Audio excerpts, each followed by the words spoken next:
frère Matmati, salam alaikum. Alaikum salam. J'espère que tu vas bien. Ça va et toi? Ça va, alhamdoulilah. Tant mieux. Donc on est ensemble pour faire une vidéo où on va parler de deux sujets si le temps nous le permet. Inch'Allah. Donc avant tout, a'udhu billahi minash shaitanir rajim, bismillahir rahmanir rahim, wa salatu wa salam ala sayyidina Muhammadin wa ala alihi wa sahbihi ajma'in. Wa salam alaikum wa rahmatullahi wa barakatuh. Le salam à nos frères et sœurs qui nous écoutent et le bonsoir aux éventuels non-musulmans qui écouteraient cette présente vidéo. Donc avant de commencer, si tu me permets, je vais te poser une question. Comment ça se fait que ça fait un moment qu'on n'a pas fait de vidéo? Est-ce qu'il y a une raison à ça? Non, il n'y a aucune raison particulière. La raison, c'est que j'étais un peu malade et que j'avais rien de particulier à dire. Lorsque je fais des vidéos, je les fais parce que c'est nécessaire et je les fais pas comme ça pour passer le temps ou pour... Il y a assez de vidéos comme ça sur Dailymotion et sur YouTube, donc il n'y a aucune raison particulière à ça. D'accord, très bien. Donc on va évoquer dans cette présente vidéo deux sujets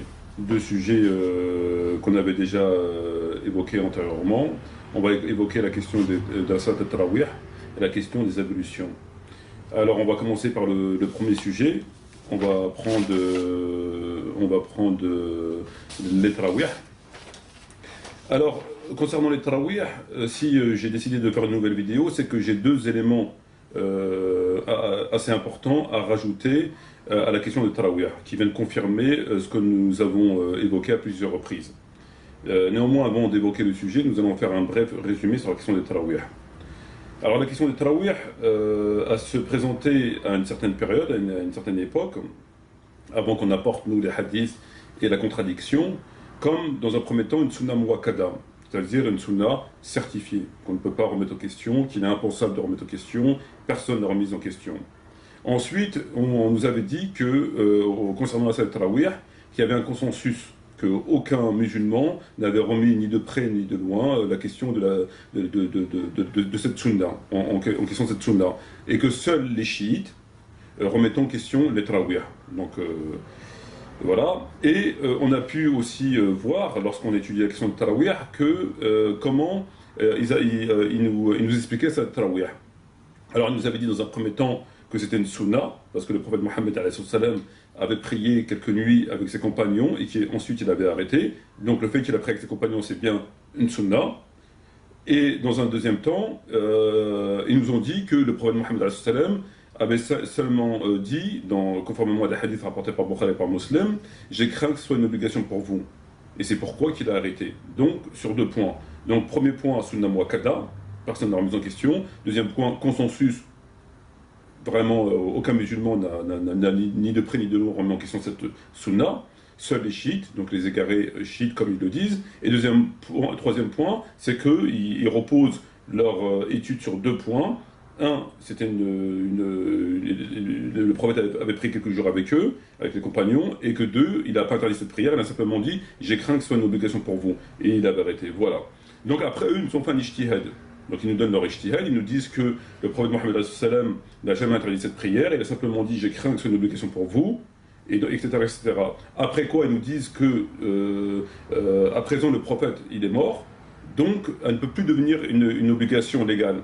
Donc on peut la faire. Voilà pour résumer la position qui existait sur la question de Tarawih.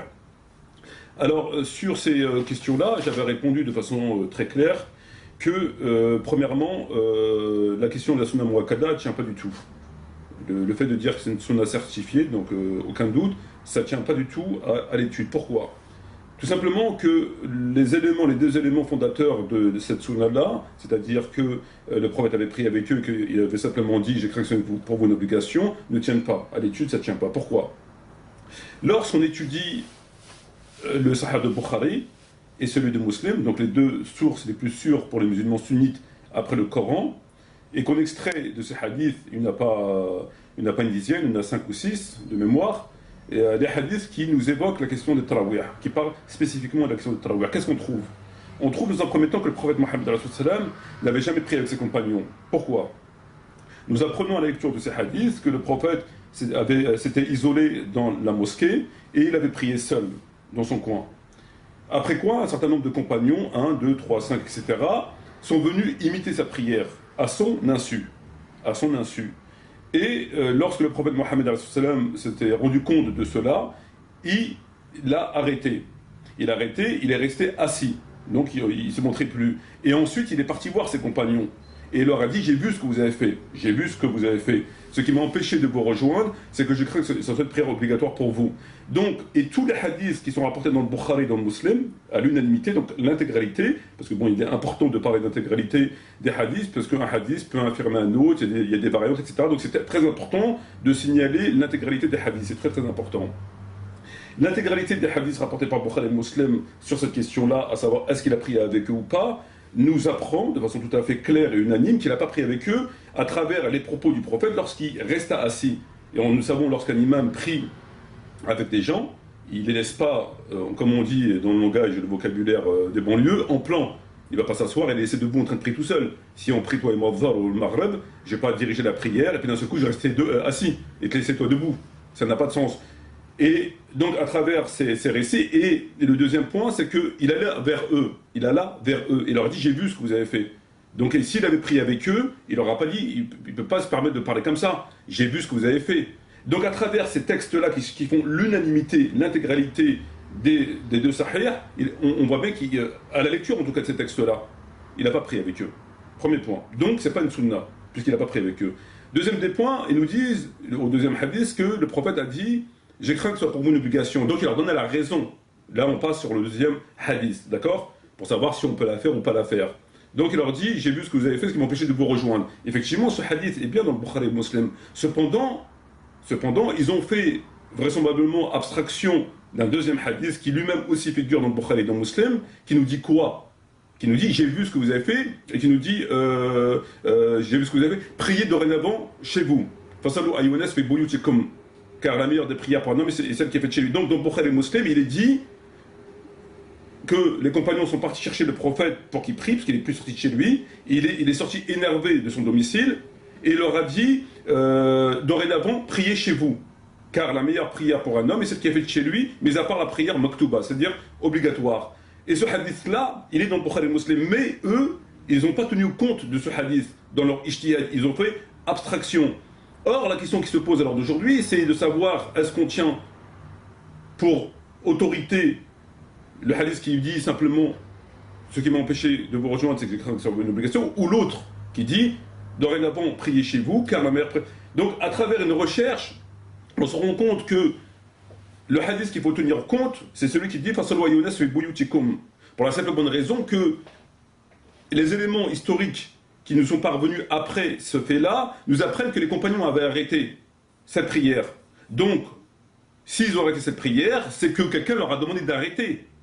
Et ce quelqu'un ne peut être que le prophète. Donc ça donne du crédit au hadith qui dit dorénavant priez chez vous. Et l'explication qui suit. Et ils ont arrêté jusqu'au califat d'Omar ibn Khattab radiyallahu anhu.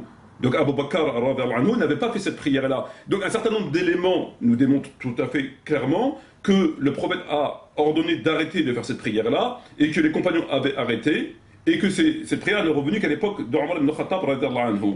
Donc le hadith qui fait autorité, c'est celui-ci et non pas l'autre. Et donc c'est sur celui-là qu'ils auraient dû faire un ijtihad, et non pas l'autre. Mais ils ont fait un choix. Et ce choix entre tel hadith et tel hadith repose sur un choix vraisemblablement sectaire. Parce qu'ils ne nous expliquent pas pourquoi ils n'ont pas pris en considération. Il faut expliquer aussi aux gens pourquoi on ne prend pas en considération le deuxième hadith qui figure lui-même dans Bukhari et Muslim. Celui-là, pourquoi il ne le prend pas en considération? Puisqu'il parle de la salat al-Tarawih.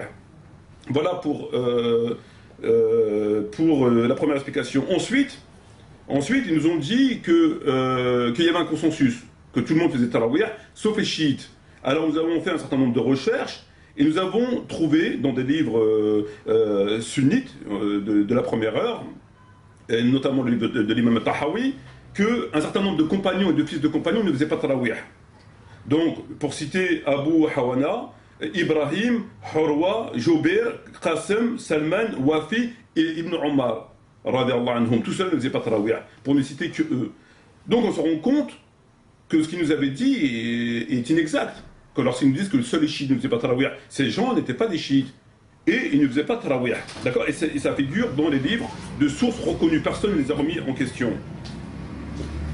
Donc ça remet en question le consensus, leur prétendu consensus. Ensuite, lorsqu'on continue à chercher un peu plus loin, donc on poursuit nos investigations, on se rend compte que l'imam al-Bukhari ne faisait pas Tarawih. On se rend compte que l'imam Malik ne faisait pas tarawih. On se rend compte que des savants à l'époque de l'imam Malik, notamment Hormuz, ne faisaient pas tarawih. Ils faisaient Aïcha, ils rentraient chez eux.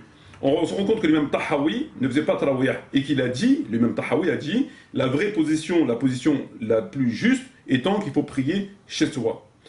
Donc tous ces grands savants ne faisaient pas tarawih. Cela veut dire quoi? Cela veut dire que si c'était une sunna muakkada, ils se rentrent en contradiction avec une sunna muakkada. Comment des compagnons ou des enfants de compagnons ou ces grands savants, si c'était une sunna, comment auraient-ils pu se mettre en contradiction avec une sunna? À plus forte raison, une sunna muakkada.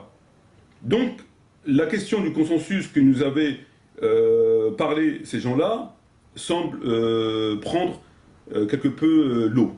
Il n'y a plus de consensus. Donc, à moins que tous ces gens-là qu'on vient de citer étaient tous des chiites. Or, ce n'est pas le cas. Donc ça, c'est ce que nous avions évoqué dans le passé. Tout cela, c'est dans le site tarwih.fr, etc., etc. Et on l'avait évoqué dans le passé. Je ne sais pas combien de temps il nous reste. Il reste 8 minutes. 8 minutes. Maintenant, les deux éléments que nous avons trouvés, donc deux éléments complémentaires sur la question des tarawih, ce sont les suivants. Alors, pour le premier élément, il s'agit que nous n'avons pas évoqué dans le passé, donc c'est une nouveauté, si je peux m'exprimer ainsi, du livre Al-Bayan de l'imam Shafi'i. D'accord? Et lorsqu'on lit ce livre, donc Al-Bayan de l'imam Shafi'i, que je présente ici, dans le chapitre Kitab al-Salat, donc le livre de la prière, qu'est-ce qu'on trouve? On trouve que l'imam Shafi'i, rahimahullah, a dit, donc nous avons le texte qui est ici en arabe, mais on va le citer en français, puisque c'est une vidéo en français, que l'imam Shafi'i a dit, quant à la prière de Ramadan, la meilleure pour moi, donc pour l'imam Shafi'i, est celle qui est faite, est celle du solitaire. C'est celle que je préfère. Donc l'imam Shafi'i a dit qu'il considère que la meilleure prière est celle durant Tarawih et celle qui est faite chez soi, et non pas à la mosquée. Donc pour l'imam Shafi'i, il n'y a pas de Tarawih.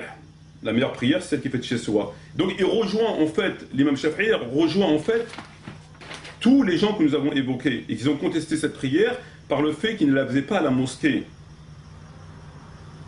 Par conséquent, on ne peut pas remettre en question l'intégrité de ces gens, car il est bien évident que si c'était une sunna, et à plus forte raison une sunna muakkada, ces gens n'auront pas divergé avec cette prière. Ils ont respecté cette sunna. Or, ils ont tous divergé et ont fait la prière chez eux. Et ils disent que c'est mieux, que c'est la position la plus juste, etc., etc. Et donc maintenant, à la liste, déjà bien longue, on peut rajouter le nom de l'imam Shafi'i, qui a dit, comme je viens de le dire, que pour lui, la meilleure prière durant le Ramadan est celle qui est faite chez soi en solitaire. Et enfin, le deuxième élément qui est aussi important, il s'agit du livre de l'imam Shatabi, Al-Muwafaqat. Et dans ce livre-là, donc je présente à la vidéo, qu'est-ce qu'il nous dit l'imam Shatabi? Il nous dit, donc le texte est là, il nous dit كان الكبائر السلف من السلف من أصحاب والتابعين ينصرفون بعد الصلاة العشاء إلى بيوتهم ولا يقوموا مع الناس مع الإمام, excusez-moi. Donc l'imam Shatabi nous dit parmi les anciens salaf et les grands compagnons du prophète ainsi que les tabi'in, ceux qui ont suivi, ils ne faisaient pas tarawih. Lorsqu'ils faisaient l'isha, ils partaient, ils ne priaient pas avec l'imam. Donc à la lecture de ce livre-là, on se rend compte encore en plus que des compagnons du prophète, il ne cite pas de nom, donc des compagnons des prophètes et des tabi'in faisaient l'isha et ensuite rentraient chez eux et ne priaient pas avec l'imam. Voilà. Tu peux nous dire c'est qui cet imam Shatabi? C'est un grand imam reconnu, Shatabi, donc le siècle je ne l'ai pas ici sous les yeux et qui ne fait l'objet d'absolument aucun doute sur son intégrité. Voilà. Donc la liste s'allonge de plus en plus et on se rend compte que vraisemblablement la question de Sunna Muakkada semble pour le moins remise en question. La question du consensus, à part les chiites, cela on peut carrément l'éliminer. Et on se rend compte que tous ces gens qu'on a cités, ils ont divergé. C'est une sunna, je crois que les premiers à respecter une sunna, même si ce n'est pas une sunna muakkada, une simple sunna, sont les savants et ces grands imams. Une sunna, c'est eux qui la respectent avant tout, même si ce n'est pas une muakkada. Et on a vu qu'ils se sont opposés à cette sunna-là, qui faisaient tout chez eux. Donc ça remet vraiment en question leur position par rapport à cette prière. Ok. Voilà. Je pense qu'on n'aura pas le temps de faire le deuxième sujet. Il nous reste combien de temps? Il nous reste 3 minutes. Non, ça va être juste. Ça aime ça. Ouais. Ouais. Donc on la fera dans une prochaine vidéo, Inch'Allah. Bon, on la fera dans une prochaine. Il s'agit des ablutions. Et il s'agit des ablutions dans un hadith qui figure dans 15 al-Ummal, qui est là, où on a une information importante par rapport à la divergence sur s'essuyer les pieds ou se laver les pieds. Mais comme tu as dit, on la fera, Inch'Allah, dans une prochaine vidéo si tu le veux. Voilà, des questions, des réponses? Des réponses non, mais Des questions Non, pas Non. de question. T'as entendu? C'était très clair. Ah, mais tu viens d'arriver? Ouais, mais j'ai entendu assez de D'accord. Assez de quoi? choses. Assez de choses. Donc voilà, Bah, je te remercie, mon frère. de rien, merci, shukran jazilan, wa salam alaikum wa rahmatullahi wa barakatuh, et à la prochaine, Inch'Allah.